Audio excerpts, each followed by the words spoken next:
सोबत घेऊन आपल्या विचारांनी कृतींनी 10 हत्तींच्या बळावर देखील होणार नाही असे एका पाठोपाठ एक किल्ले जिंकायला सुरुवात केली.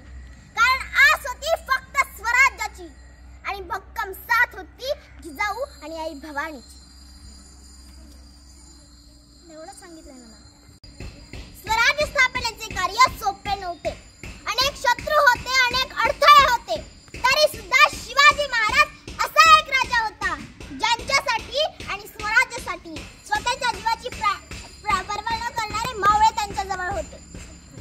स्वराज्याचा खडतर प्रवासात असे कितीतरी प्रसंग आपल्या अंगावर काटे आणतात.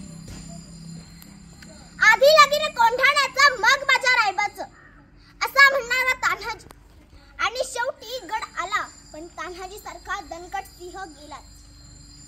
अफजल खानासारख्या अवाढव्य शरीराचा युक्ती सामर्थ्याने वध. अफजल खानासारख्या अवाढव्य शरीराचा व्यक्तीचा युक्ती सामर्थ्याने वध. बाजीप्रभू देशपांडेंचे जोपर्यंत शिवराय विशाळगडाकडे पोहोचत नाही तोपर्यंत ते मृत्यूशी झुंज देत खिंड लढवलं. एवढंच काय, शाहिस्तखानाची फजिती, पुरंदरचा तह, आग्र्याहून सुटका असे कितीतरी प्रसंग आहेत. छत्रपती शिवाजी महाराज की जय. शिवाजी महाराज हे एक अष्टपैलू व्यक्तिमत्व होते.